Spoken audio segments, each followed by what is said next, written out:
Olá! Dados do IBGE apontam que o Brasil tem cerca de 300 mil pessoas com a síndrome de Down. Até alguns anos atrás, a pessoa com síndrome de Down vivia em média até os 40 anos de idade. Mas, atualmente, essa realidade mudou e a expectativa de vida passou a ser acima dos 60 anos. E para entendermos melhor o envelhecimento na síndrome de Down, eu tenho aqui comigo a professora Mariana Reis Santimaria, da Faculdade de Fisioterapia da PUC Campinas e responsável pelo Vitalitar, Centro de Envelhecimento e Longevidade da Universidade. O Dr. José Francisco Quer Saraiva, professor da Faculdade de Medicina da PUC Campinas, professor extensionista da Universidade e membro do Conselho Curador da Fundação Síndrome de Down. E Lenir Santos, cofundadora e vice-diretora da Fundação Síndrome de Down de Campinas. Primeiramente, muito obrigada pela participação de vocês aqui neste bate-papo e já começo perguntando para os três, quais seriam hoje os principais desafios que um idoso com síndrome de Down encontra perante a sociedade? Olá, obrigado por estar aqui hoje nesse programa tão importante para a gente estar falando da pessoa com síndrome de Down. Eu poderia dizer que a preocupação maior com o envelhecimento da pessoa com síndrome de Down, eu apontaria duas coisas. Uma, o risco do Alzheimer, que é muito frequente na pessoa com síndrome de Down. E o outro, a própria ociosidade, porque há ainda uma questão de que nem todas as pessoas com síndrome de Down trabalham, nem todas têm uma vida muito ativa. E isso é muito prejudicial para o envelhecimento. Eu diria que esse é o grande desafio de nós termos cuidado bem das pessoas que nasceram, enfrentaram problemas de saúde e que tiveram a oportunidade de obter um tratamento adequado, seja na área da cardiologia, na área da pneumologia, na área das doenças metabólicas, permitindo com que esses jovens envelhecessem. Então os desafios na síndrome de Down vão se transformando e hoje o grande enfrentamento é o envelhecimento com essas características que a Lenir nos traz. É importante considerar, Rafaela, que nós estamos passando por um processo de envelhecimento da nossa população, então temos ganho nas expectativas de vida tanto de homens quanto de mulheres. Como o professor Saraiva mencionou, isso é reflexo de cuidado, é reflexo de acesso à saúde, é reflexo de iniciativas, de políticas públicas, mas nós temos que pensar que os desafios, sim, eles vão afetar as pessoas com síndrome de Down, mas os idosos de modo geral. Então nós passamos por esse processo de envelhecimento populacional de uma forma muito rápida, ainda estamos nos adaptando a essas mudanças, temos uma série de desafios para enfrentar. Mas acredito que, quando nós pensamos em envelhecimento, pensando de fato como um processo, e nós pessoas com síndrome de Down, esses desafios aumentem, Então é preciso que a gente fale sobre isso, que a gente pense sobre isso, e por isso a importância de nós estarmos aqui hoje debatendo esse tema. Legal, doutor Saraiva, envelhecer a gente já sabe que é inevitável, Então eu queria que o senhor comentasse um pouquinho quais são aí, quais são as diferenças, do envelhecer de uma pessoa com síndrome de Down para uma pessoa que não tem a síndrome.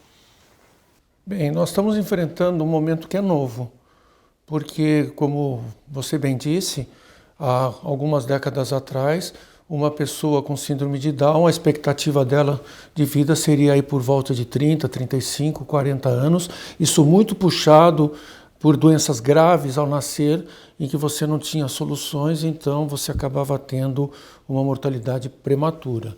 E hoje, o nosso grande enfrentamento é entender este envelhecimento, compreender as necessidades dessas pessoas, mas diria que a questão da demência, da doença de Alzheimer, hoje é o grande enfrentamento, porque é diferente da população que não tem síndrome de Down, você tem essas síndromes demenciais, vamos assim dizer, que são muitas vezes denominadas como doença de Alzheimer, como um transtorno neurológico prematuro.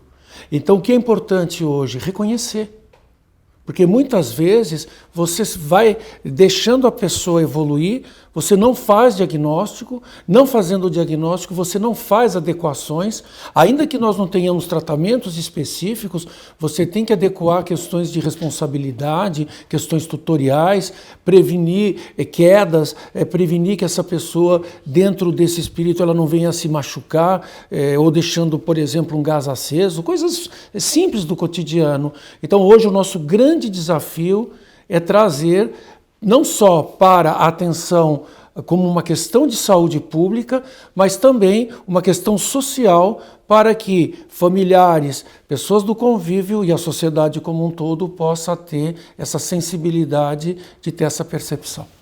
E é correto dizer que a pessoa com síndrome de Down ela tem um envelhecimento precoce, digamos assim? Com certeza. Com certeza, e é isso que acaba limitando o tempo de vida. Como você bem disse, hoje a expectativa de uma pessoa com síndrome de Down ao nascer é por volta de 60 anos, o que é um grande avanço.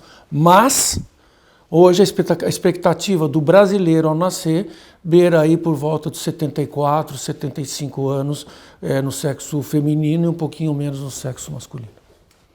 Professora Mariana, o que é envelhecer nos dias de hoje, né? O que podemos dizer que é o envelhecer nos dias de hoje e como quebrar, né, o preconceito duplo, né? Que já existe o idadismo, que é o preconceito, né, contra a pessoa, né, mais velha, e da condição genética, né, que a pessoa com síndrome de Down já tem, que limita, né, como comentamos aqui, em algumas atividades. Acredito que seja importante nós olharmos para o envelhecimento como um processo ao longo de toda a vida.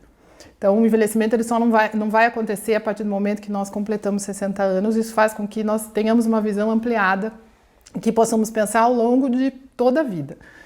Quando é mencionado o maior risco para demências e para a doença de Alzheimer, para a demência de Alzheimer, nós podemos perceber que se ações forem feitas ao longo de toda a vida, no sentido de se criar uma maior reserva cognitiva, proteção, como acesso à educação, né, a elementos que possam ser protetores, com certeza a gente vai favorecer com que muitas vezes essa demência possa aparecer aí em fases mais posteriores e também alertar para a questão do diagnóstico precoce, como o professor Saraiva disse, isso é muito importante. Então, nós pensarmos no envelhecimento como processo faz com que a gente amplie as nossas possibilidades de ação.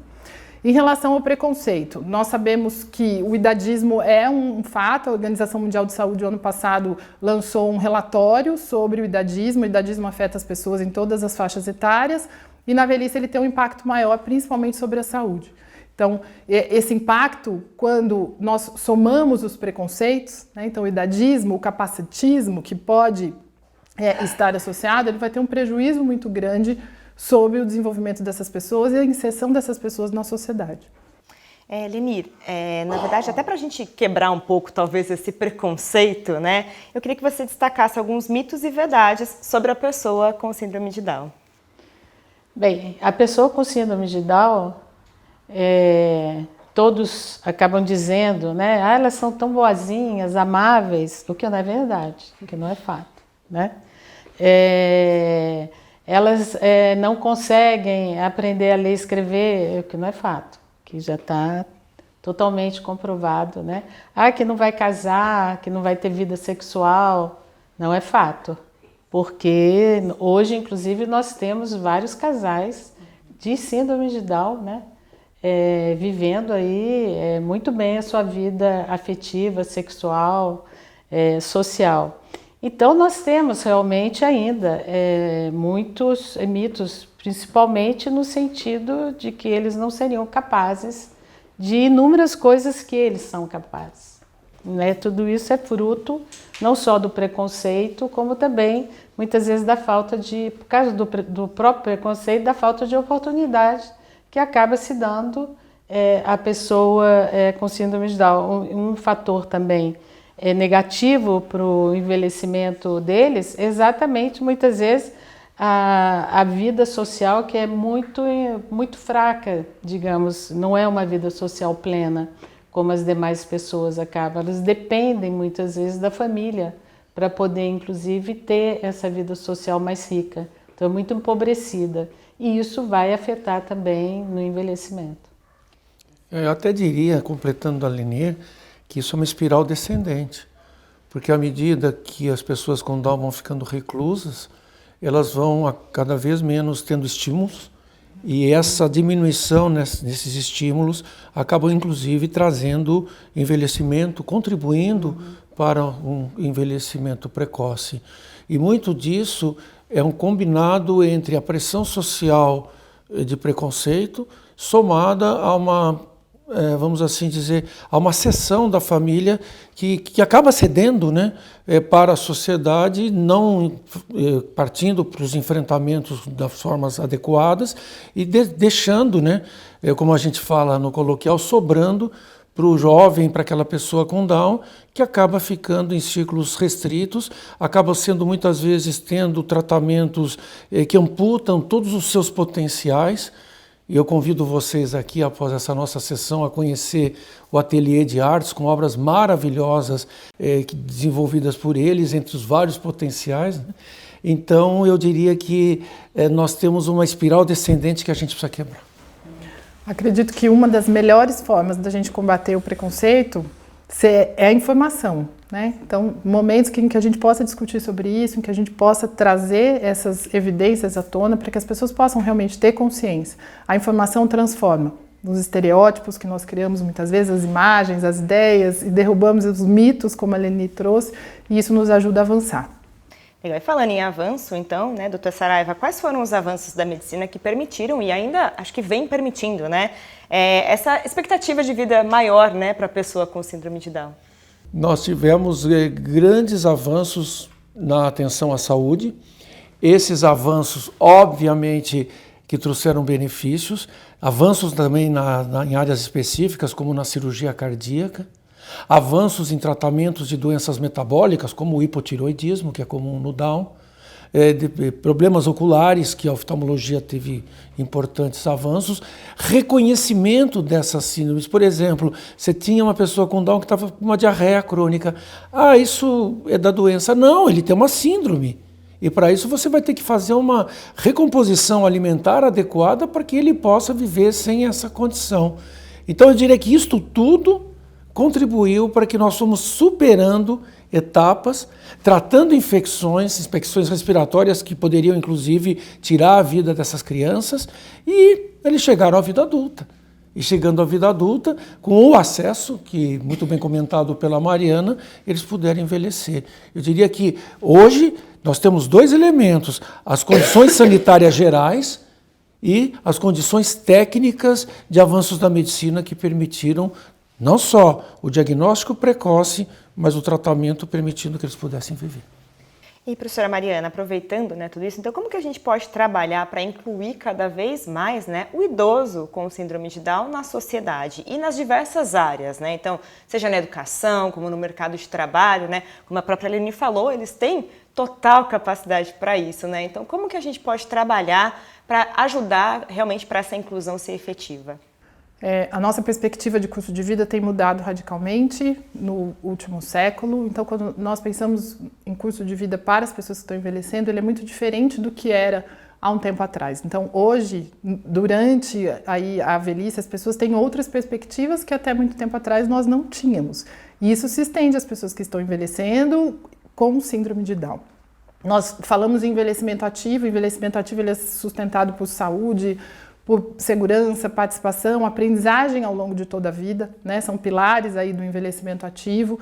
Então, que nós possamos criar oportunidades e possamos criar ações que contemplem a todos, mas que garantam com que as pessoas com síndrome de Down que estão envelhecendo possam participar, né, que possam estar presentes na sociedade, decidindo, representadas em vários pontos da sociedade, e isso faz com que as pessoas possam, sim, garantir envelhecimento, mas ativo principalmente. Legal. E a Leni, né, ela não só tem um papel ativo aqui na Fundação Síndrome de Down, porque esse programa está sendo gravado aqui na sede da Fundação Síndrome de Down de Campinas, ela também tem uma filha, né, com mais de 30 anos de idade. Então, Leni, eu queria que você comentasse assim, o quanto os cuidados durante a primeira fase da vida da pessoa com síndrome de Down pode contribuir para esse envelhecimento saudável e até mesmo inclusivo. Então, daí vem aquela questão que você falou dos mitos, né? Então, quando você, pelo menos há mais de 30 anos atrás, tinha um filho, né, uma filha com síndrome de Down, então misturava as verdades e os mitos. Aquilo que eu te falei, não vai aprender a ler, não vai aprender a escrever. E era muito comum, inclusive o médico que dava notícia, dar a pior notícia possível, de que era uma pessoa absolutamente incapacitada para estar na vida. Então, acho que desde o início você conhecer de fato o que é a síndrome de Down, saber inclusive das especificidades daí que eles têm no tocante à saúde, né, os cuidados daí que precisam ser feitos mais a miúdes, e fazer toda aquela parte que, inclusive, a Fundação Síndrome de Down, aqui em Campinas, que tem mais de 35 anos, né, promove para as pessoas com síndrome de Down, que é fazer a fisioterapia para melhorar a hipotonia, né, a fonoaudiologia, a área da psicologia, enfim, inúmeras coisas. E o mais importante de tudo é que a Fundação, que todas essas entidades e as próprias pessoas, né, que estão com alguém com síndrome de Down, pense que o que eles precisam muitas vezes é apenas de apoio, tá certo? Eles não são incapazes, eles são capazes de tudo. O que eles precisam muitas vezes é de apoio para algumas atividades que eles vão desenvolver.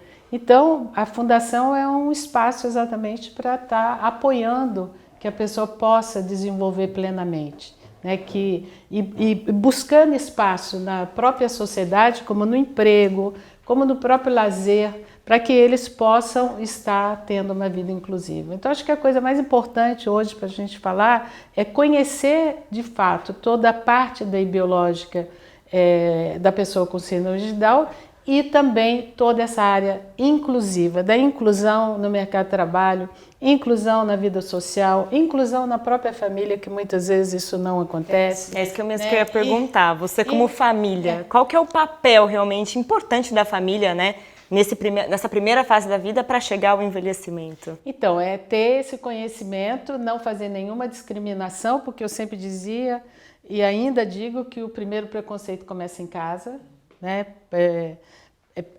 Primeiramente com a surpresa de você ter um filho que tenha algum tipo de deficiência, né? E o preconceito acaba existindo e é uma superação, é uma luta da pessoa que tem um filho ou uma filha de fazer uma superação, né? E daí a luta para poder trazer isso para dentro da família, de todos os familiares, dos vizinhos, da comunidade, da sociedade como um todo.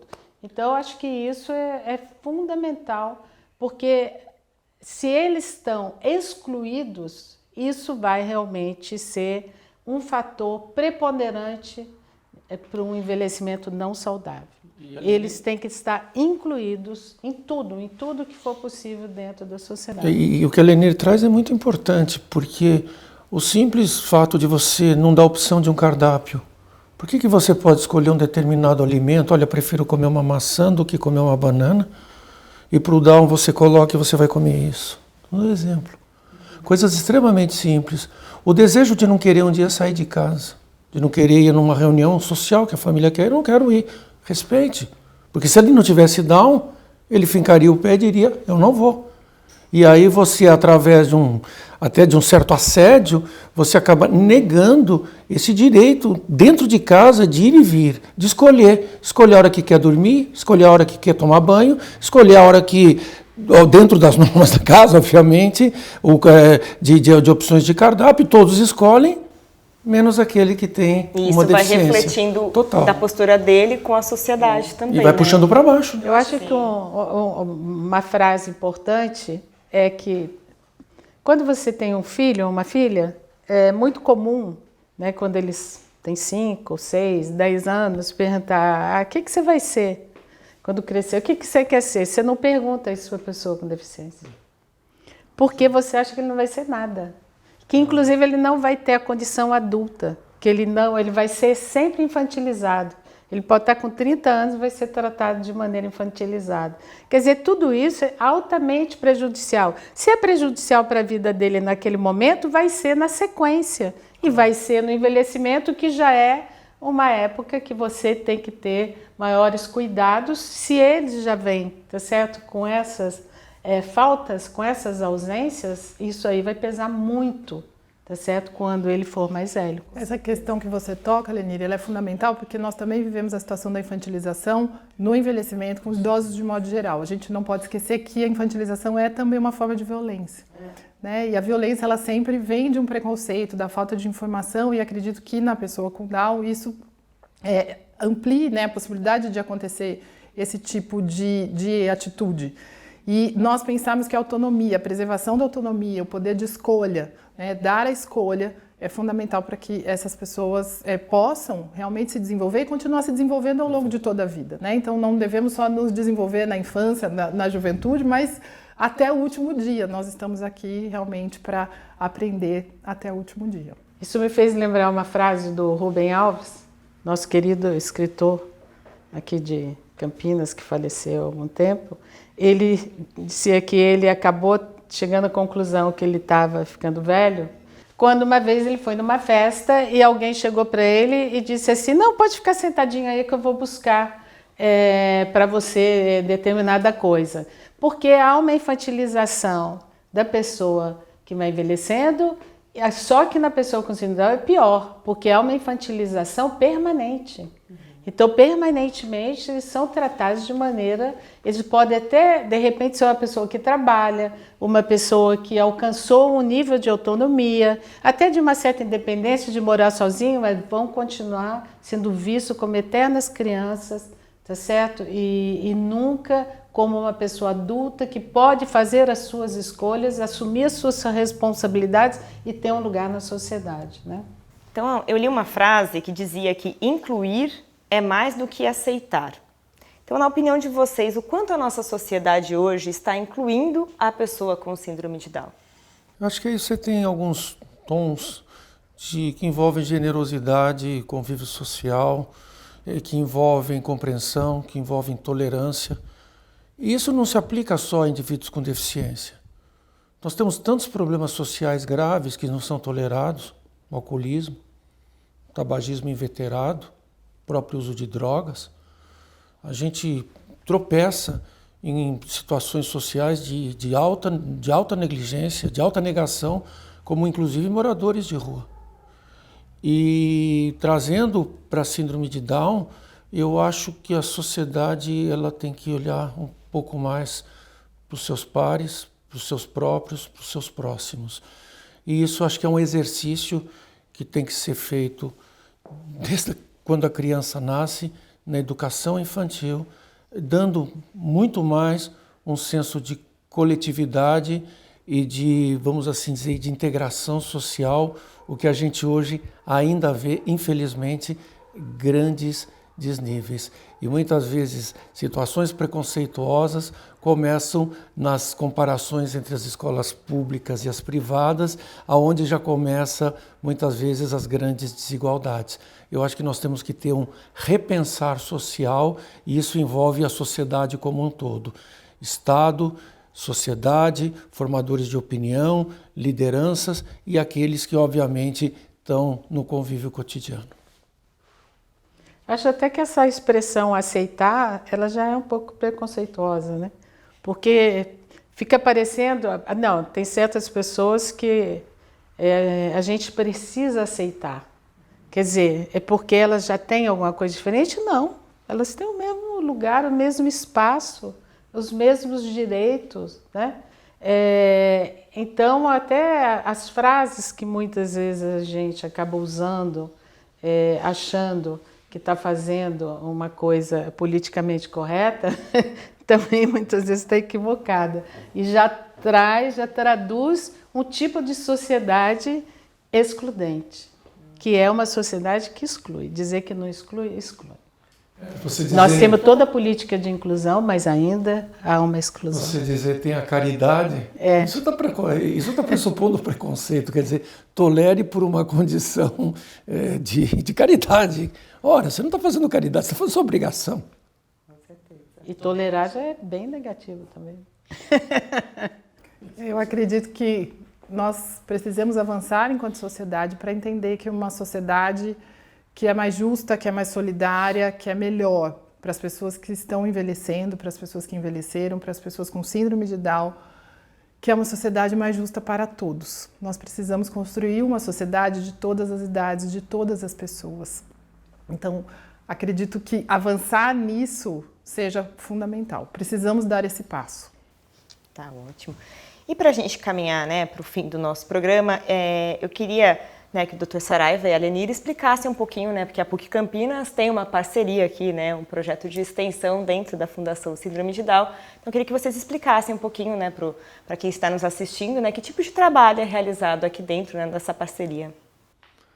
Bom, eu diria que dentro dos meus mais de 40 anos de formado, e sem querer ser agradável, essa foi a parceria que eu vi mais construtiva, mais frutuosa dentro de um ambiente universidade, dentro do ambiente acadêmico. Você conseguir ter um nível de parceria, primeiro, não de tolerância, mas de múltipla vontade, de você crescer juntos e você dar oportunidade para alunos de vários cursos interdisciplinares, de várias áreas do conhecimento, não só da saúde, enfermagem, psicologia, fisioterapia, fonoaudiologia, medicina, mas também jornalismo, ciências sociais e todo esse contexto de alunos interdisciplinares saindo dos muros acadêmicos e vindo conhecer uma fundação que tem uma proposta que eu diria que é vanguardista, no Brasil é pioneira e ela, eu diria até mais, ela é ousada, aonde ela traz daquela cultura da inclusão exclusiva, aonde você propõe que os deficientes fiquem ajuntados em grupos, em nichos separados, para uma inclusão, mercado de trabalho, hábitos saudáveis, a busca das escolhas, a busca de onde você vai morar, de com quem você quer conviver e você com isso dar a oportunidade da cidadania para os alunos, para os acadêmicos, eu acho que isso é fantástico. Em plena pandemia, por volta de 25 alunos que se propuseram das várias faculdades a vir, nenhuma baixa ao final de um ano. Todos acompanharam e desenvolveram com todas as dificuldades os seus programas. Então eu diria que essa é uma oportunidade riquíssima que eu aproveito para agradecer a generosidade da Fundação Síndrome de Down, que teve esse acolhimento, e também da PUC Campinas, que teve essa iniciativa de trazer os alunos, trazer a academia para dentro da fundação. Eu diria que isso não só foi original, mas isso foi riquíssimo, particularmente para os usuários com Down e, acima de tudo, para os alunos que vieram a conhecer e que são grandes catalisadores, formadores de opinião, são pessoas que vão ser líderes com certeza e que vão nos ajudar nessa grande missão que é o combate ao preconceito e todas essas ações de cidadania e inclusão. Maravilhoso. Eu acho, assino embaixo de tudo que o Dr. Saraiva está dizendo, uma conjunção, né, de conhecimentos, de saberes, mas eu acho que o ponto talvez mais relevante é você, de fato, trazer o aluno da PUC para dentro da fundação para desmanchar os mitos, para acabar com esses mitos, para eles conhecerem a realidade, vivenciarem, né, o que é a vida de uma pessoa com síndrome de Down e mudarem daí a sua concepção e serem formadores daí de opinião nas suas profissões que eles vão desenvolver. Acho que muda completamente um aluno que não passou por uma experiência dessa, tá certo? E o aluno que passou por essa experiência, eu acho que eles vão ter uma visão de mundo e de sociedade diferenciada. Bom, quero agradecer muito a participação de vocês. Acho que a gente poderia ficar aqui altas horas, né, conversando. Acho que é um assunto, sim, muito rico, né, de informação e muito necessário também. Então, obrigada pela disponibilidade de vocês e pelo conhecimento que trouxeram aí sobre o assunto. Muito obrigado, gente. Obrigada. Se vocês quiserem conhecer mais sobre os projetos de extensão, né, realizados pela PUC Campinas, basta acessar o site que aparece em sua tela. Até a próxima!